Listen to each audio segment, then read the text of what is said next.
shown me really cool environments, shown me several different tools.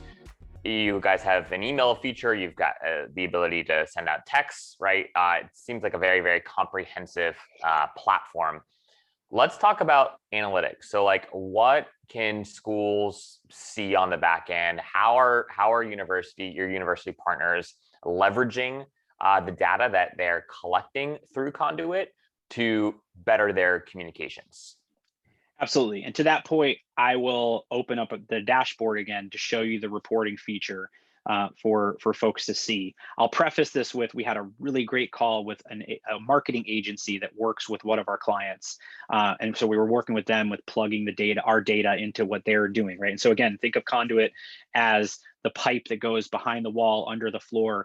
The marketing agency is the one that's running the branding, developing emails, doing all the list buys. We want to work with those people, with our clients, right? Because we're not replacing marketing automation. We're not replacing that type of work. We're supporting it with the way, to your point, how students prefer to engage with content today, right? Yeah. And so the compliment we got from them was, oh my gosh, all the companies we work with where we get data from and whatnot, this was the easiest one to work with. I logged in, we scheduled the delivery for the Q token automation component, and then 5 minutes later, I was able to set this up to deliver your activity reports to us via SFTP, and now I don't have to log in and ever do anything again, right? And so that's what we want, is that. And so let me pull up. I'll pull up our reports dashboard real quick. And so what you see here is this, again, is my test environment. So I got a bunch of different test pieces, but at a bird's eye view, you can at least look at how many students have engaged with you on any given time period from the reports that you've run, right? And scheduling these reports is super easy. As I mentioned before, there's always these learn more buttons here to kind of walk through and define some things for you. And we also have a pretty robust knowledge base. I'll show you that here as well. The knowledge base is where you can find all of the different resources that you need to set up and run and manage any of this content. And so our team has put in a lot of work to make the knowledge base easy to browse, easy to leverage, and integrated as part of this process. But when I'm building a report, I have the opportunity here to build multiple types of report. An activity report is a summary of all of the activity that happened on whatever duration I run the report for. Right? And so this is, if I run a report for the past week, it's going to give me every student, and then there's going to be a column for what presentations they watched, what links they clicked, what documents they downloaded, et cetera, right? I like to call that the human eye view report, because what do we do when we get a list of people who attended the webinar? We scroll to the bottom and see what the bottom number is and say, okay, that's how many people attended the webinar, right? So we just want to be able to know how many people, right? We also have our chat report, and the chat report takes the transcript of any chats that happen either on our platform, or if a client has our chat widget embedded on their website. And I know we're going to talk about website integrations and stuff here in a little bit as well. But if they have our chat widget embedded on their website, we have all that chat activity. So we know, Zach chatted with us during the event. Here are all the questions he asked. So we can follow up, put that in his record, all those sorts of things. Marries well with the activity report, because the activity report will say Zach chatted and this is how many times he did. The chat report will actually break out each individual chat. We build on that with our Clickstream report. And what our Clickstream report allows us to do is identify all of the activity that a student takes on the platform, but actually break it out into individual rows so that that can be ingested by the CRM, right? And so in an activity report, it might say Zach did 20 things during whatever duration of the event or program, right? And again, great for the human eye view. I can say, okay, here's Zach and here's what he did. Computer view, CRM's like the Clickstream report, because the CRM will pull in each individual activity one at a time and log it in that record. Humans don't like the Clickstream report, because you go into the Clickstream report and you see all 26 things Zach did broken out into this big long report, and it's crazy, right? So I would not recommend reading a Clickstream report. I would recommend using a Clickstream report to update your CRM. And then we also, go ahead. Sorry, just a note on that, Gil.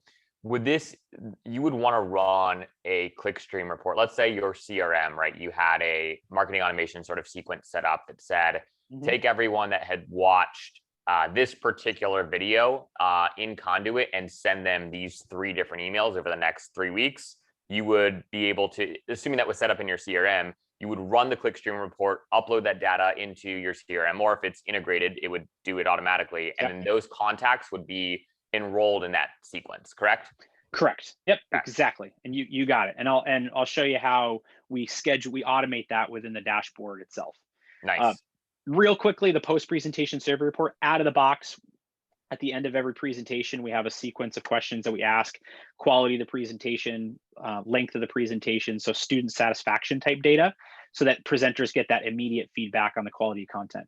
We also have the ability, if a school wants to point a student to their own survey, because they use Qualtrics, or they use whatever, they have a SurveyMonkey survey for all things, we can point to that as part of that process. So we have both options there. Again, a conduit. We want to connect all things together. And so I'll walk through the Clickstream report setup, for that, to demonstrate that purpose. This is the ideal scenario, right? Yep. We're connecting this to a CRM, and we want to log all activity. And so the Clickstream report, I would come in and I would designate what activities I want to log as part of this report. Do I want to log the chat? Do I want to log the document downloads, link clicks, page views, and presentation views, right? Page views is which sub pages did they visit? Got it. Presentations are what videos did they watch? Got it. Okay. So I have these in here. I can name the report. I'm going to call it Enrollify Rocks. So we're going to call it the Enrollify Rocks report. And then to schedule it, I can then decide when I want this report to run. Yep. Run once now is an ad hoc report, right? That's the VP says, hey, how many people engage with the data? And I want to just run a quick report, and I can just say ad hoc done, right? Run once in the future. This is our team uses this feature a lot. Again, on our managed services side, where our team is supporting strategy, execution, reporting, understanding, those sorts of things.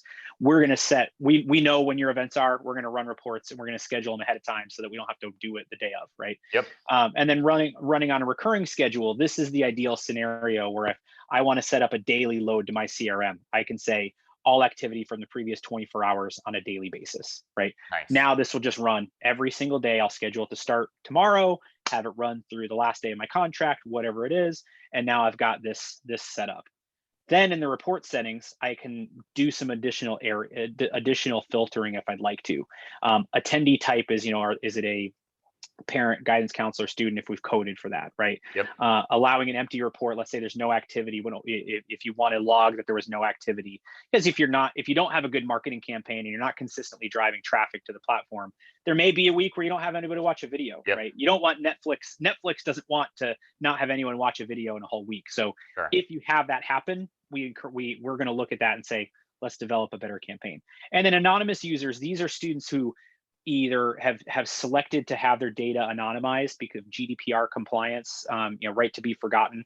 But if we want to log how many people were anonymized so that we know the true number of people who actually engaged on the platform, you might lose a handful of people who chose to be anonymized. And that's just the reality of digital engagement and virtual engagement today. Is you want to make content that's worth staying identified for, right? And so those numbers shouldn't be high, but there's always that possibility that the student chose not to have their data shared.